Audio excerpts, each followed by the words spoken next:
اما بعد فاعوذ باللہ من الشیطان الرجیم بسم اللہ الرحمن الرحیم۔ عملیات جس کو لوگ سیکھنے کی بھی کوشش کرتے ہیں اور اس کے لیے اپنے علاج بھی کراتے ہیں۔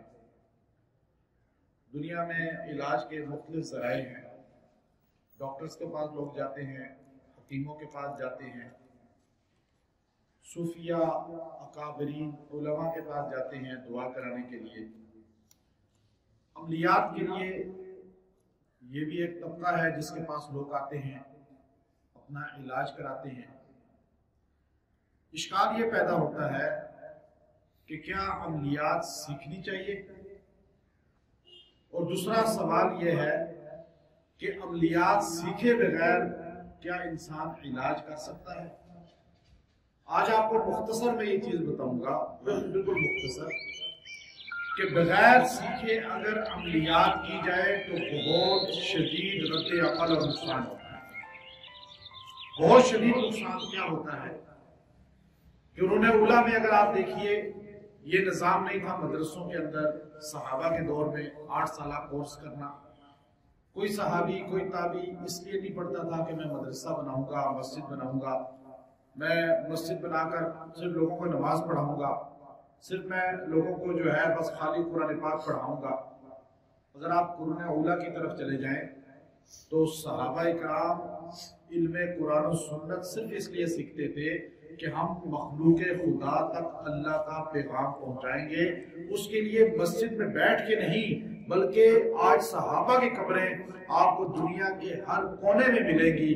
آپ افریقہ کے جنگلوں میں چلے جائیں، آپ انڈونیشیا کے جزیروں میں چلے جائیں، آپ چائنا کے بارڈر میں چلے جائیں، آج سمرقند، بخارا، ترکی، استنبول میں چلے جائیں، آج حمص میں چلے جائیں، مصر میں چلے جائیں، الجزائر میں چلے جائیں، آپ کو دنیا کے کونے کونے میں قبریں کس کی ملے گی؟ صحابہ کرام۔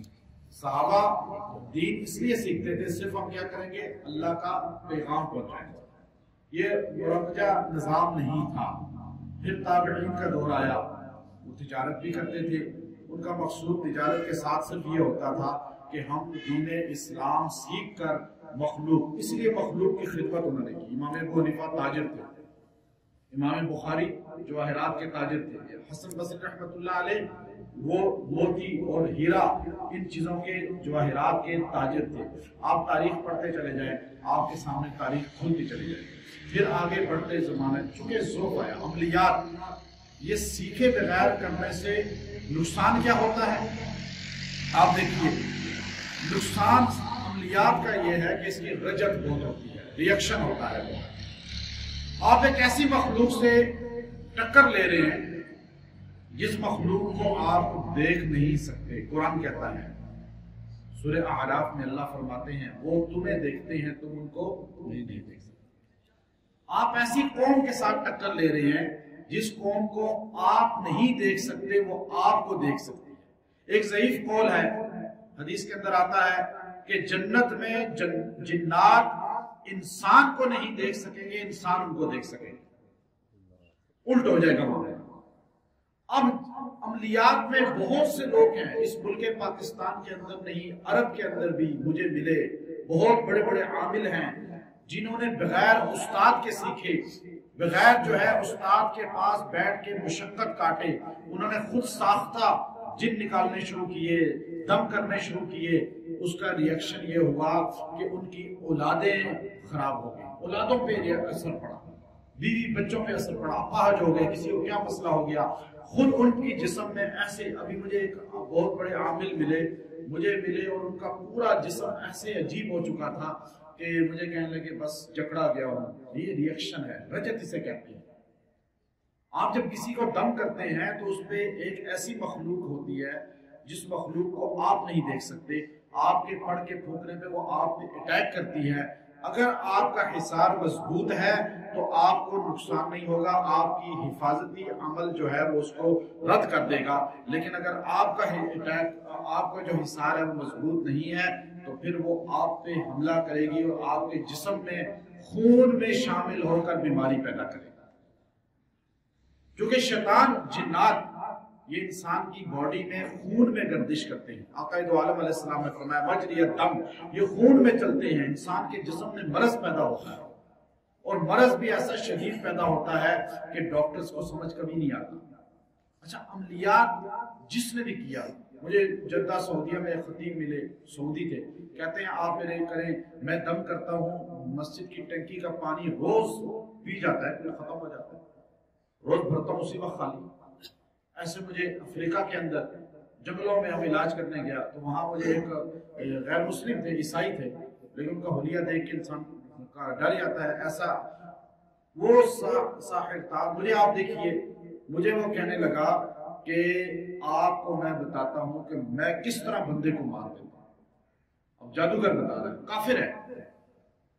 میں نے چونکہ اس کی فیملی کا تھوڑا سا علاج کیا تو اس کو چونکہ قرآن سنت کے علاج سے فائدہ ہوتا ہے، کافروں کو بھی فائدہ ہوتا ہے. میرے پاس اکثر غیر مسلم آپ کے سامنے آتے ہیں، یا ہندو سکھ بھی آتے ہیں، عیسائی بھی آتے ہیں، ہر مذہب کے آتے ہیں. ہم تخصیص نہیں کرتے، اس میں علاج سب کا کرنا ہے. وہ کہنے لگا آپ دیکھیں میں ایسے بندہ مارتا ہوں. اس نے مجھے کہا یہ سامنے جانور کھڑا ہے. اب جنگل میں ہم گئے، کہا یہ جانور کھڑا ہے. ابھی آپ دیکھیے گا اس نے اپنا روحا جو پڑا، جو اس کا طلسم تھا وہ پڑھ کے اس نے یوں اس کی طرف 3 بار پھونکا، 1 بار 2 بار 3 بار. جانور نیچے گرا، جگائی لینے لگا، جگالی جیسے لیتے ہیں، جگالی لیتے لیتے لیتے اس کے منہ سے پانی نکل رہا ہے، رال نکل رہی ہے، اور وہیں مر گیا. اب یہ مار رہے ہیں جادو کے ذریعے. علاج کون کرے گا؟ ہر بندہ کر سکتا ہے کیا دم کر کے علاج؟ ہر بندہ، یاد رکھیے، نہیں کر سکتا ہر بندہ علاج جب تک مستند صحیح عالم سے اجازت یافتہ اور اس سے تربیت یافتہ نہ ہو. حدیث میں اجازت کے بغیر انسان ممبر پہ نہیں بیٹھ سکتا. بیٹھ سکتا ہے کوئی، آپ اسے ہاتھ پکڑ کے کھینچ نہیں سکتے، لیکن اس کی تاثیر نہیں ہوگی. ہم بڑے بڑے لکھاری ہیں، بڑے بڑے کتابیں لکھتے ہیں، بڑے بڑی کتابیں لکھنے والے لکھاری ملک پاکستان اور عرب و عجم میں موجود ہیں، جس کی نسبت قرآن و سنت کی اساتذہ سے نہیں، تو ہم کہتے ہیں اس کی بات نہ قبول کرو کیونکہ وہ آزاد ہے. اچھا، عملیات کے کام میں 2 قسم کی چیزیں ہوتی ہیں، یاد رکھیں 2 چیزیں. ایک ہوتا ہے کہ انسان بغیر سیکھے بھی کر سکتا ہے، بغیر استاد کے بھی. وہ طبقہ ہے جو تقوی میں بہت معراج پر ہو، عروج پر ہو. آقا علیہ السلام، حضور علیہ السلام کے سامنے ایک عورت آئی. ابن قیم رحمۃ اللہ علیہ نے اس حدیث کو نقل فرمایا. ابن قیم کی کتب بھری ہوئی ہیں تعویذات سے اور عملیات سے. میں عربوں کو اکثر انہیں کا حوالہ دیتا ہوں. میں کہتا ہوں تم کہتے ہو تعویذ والا جو ہے وہ نعوذ باللہ یہ ہے. تو ابن قیم اتنا بڑے شیخ امام، وہ فرماتے ہیں کہ ایک عورت آئی اپنی بچہ لے کر، یا رسول اللہ یہ بچہ بہت روتا ہے، تنگ کرتا ہے. آپ علیہ السلام نے اس کو دم کرنا شروع کیا تو اس کے حلق میں جن آ گیا. آپ نے اس کے حلق میں دھوپ ڈال کے آپ نے انگلی سے کہا اے دشمن خدا نکل، اے دشمن الہی نکل. اس کے بچے کو اس کے حلق سے نکالا. اب حضور نے جن نکالا. حضور علیہ السلام کے زمانے کی احادیث موجود ہیں. پھر آپ اس سے آگے چلتے جائیں، بہت سے واقعات ہیں صحابہ کے ادوار کے، صحابہ کے بہت سے، میں مختصر بتا رہا ہوں. تقوی سے جنات نکالے جا سکتے ہیں. تقوی ہو، ولی ہو، نیک آدمی ہو، متقی ہو، پرہیزگار ہو، حلال حرام کی تمیز کرنے والا ہے، اسے سیکھنے کی کوئی ضرورت نہیں. امام سیوطی رحمۃ اللہ علیہ نے واقعہ نقل کیا کہ امام احمد بن حنبل کے دور میں بادشاہ بغداد، بادشاہ وقت کی بیٹی ایک ہی تھی، اس کو جن آ گیا، پاگل ہو گئی، چیخیں مارتی تھی، یوں پاگلوں کی طرح زندگی گزارتی تھی. بڑے بڑے عامل ماہر آئے، نہیں علاج کر سکے. جب عاملین نہیں علاج کر سکے تو اسے ایک بندے نے کہا اگر علاج اس کا کرانا ہے تو وقت کا امام ہے جسے احمد بن حنبل کہا جاتا ہے، جنہوں نے 3 بادشاہوں کا دور ظلم و تشدد سہتے ہوئے حق، کلمہ حق کہتے ہوئے گزار دیا. آپ ان سے جا کر درخواست کریں، وہ ایک بار آ کر اس کو دم کر دیں گے، یہ بالکل صحیح ہو جائے گا. بادشاہ وقت نے اپنا وزیر بھیجا.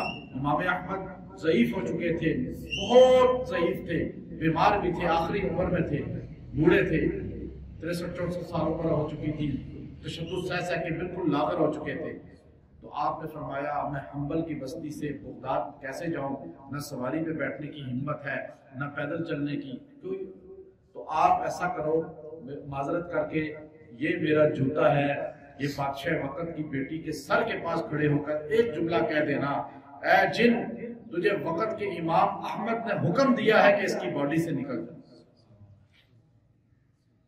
وہ مذاق سمجھ کے، لیکن کیا کریں، اللہ کے ولی ہیں، اتنے بڑے عالم ہیں، علماء کی تو زیارت سے ایمان تازہ ہوتا ہے۔ میں بھی مولانا طارق جمیل صاحب کی عیادت کرنے فیصل آباد گیا، ان کی زیارت کی، بیٹھے ماشاءاللہ ان کے ساتھ بڑی محبت سے انہوں نے اپنا اکرام کیا، اور ایسے ایمان تازہ ہوا۔ تو امام احمد اس وقت کے، ابھی ایسے یہ ولی لوگ ہیں، ان کو کہنے کی خالی ضرورت پڑتی ہے، آپ ان جیسے بن جائیں، آپ عصر حاضر میں مولانا طارق جمیل صاحب جیسے بن جائیں، مولانا نذر الرحمن صاحب جیسے بن جائیں، تو مفتی تقی عثمانی صاحب جیسے بن جائیں، پھر آپ انشاءاللہ آپ تقوی کے ایسی معراج میں ہوں گے کہ آپ کہیں گے تو نکل جائیں گے، آپ کا آرڈر مانیں گے، آپ کو سیکھنے کی پھر ضرورت نہیں ہے۔ وہ احمد بن حنبل رحمۃ اللہ علیہ کا جوتا لے کے بادشاہ کی بیٹی کے سرانے کھڑا ہوا، اس نے کہا کہہ دیتا ہوں شاید اس میں تاثیر ہو جائے۔ اس نے کہا اے جن تجھے آرڈر دیا جاتا ہے، وقت کے امام احمد بن حنبل نے کہا ہے اس کی جسم سے نکل جا، ورنہ تجھے اس جوتے سے ماروں گا جو ان کا جوتا ہے امام احمد کا۔ تو لڑکی میں جن حاضر ہوا اور کہنے لگا امام احمد نے تو کہا ہے اس کے جسم سے نکل جا، اگر امام احمد کہتے کہ بغداد چھوڑ جا، میں بغداد چھوڑ جاتا۔ لڑکی ٹھیک ہو گئی، 2-3 سال گزر گئے، لڑکی ٹھیک ٹھاک، شادی ہو گئی، سب کچھ۔ ایک دن امام احمد انتقال فرما گئے، امام احمد انتقال فرما گئے تو پھر اس پہ جن آ گیا۔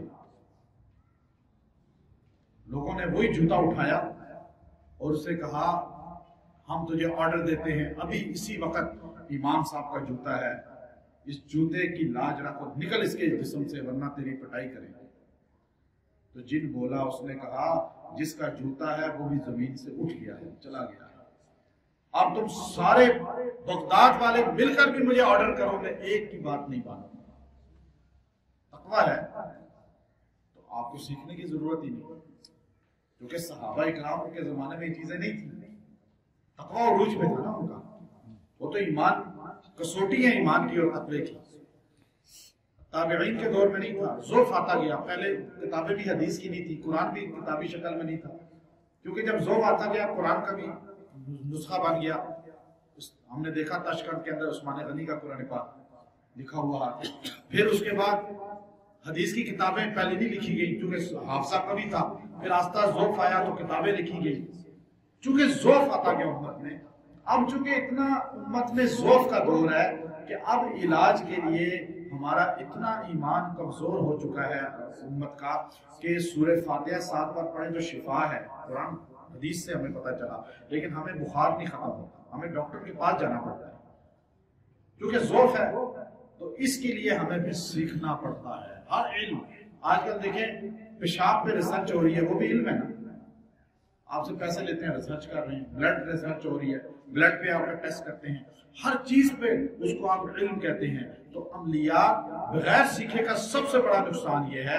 میرے پاس اتنے علماء، اتنے عوام، ایسے ایسے لوگ آتے ہیں پریشان، ریئیکشن پڑ گیا، اپنی زندگی خراب ہو گئی، دم کر رہے ہیں لوگوں کو، لوگ تو آ رہے ہیں دم کر رہے ہیں، تھوڑے دنوں کے بعد اپنے گھر میں مسائل، بچوں کے ساتھ مسائل، بیوی کے ساتھ مسائل، اپنی ذات کے ساتھ بھی مسائل بڑھتے چلے گئے بڑھتے چلے گئے۔ اس لیے یاد رکھیں کہ یہ جنات ایک ایسی مخلوق ہے، آپ اس کے ساتھ ٹکر لے رہے ہیں، آپ جادو کا علاج کر رہے ہیں، اس کے لیے سیکھنا اشد ضروری ہے، اشد ضروری ہے۔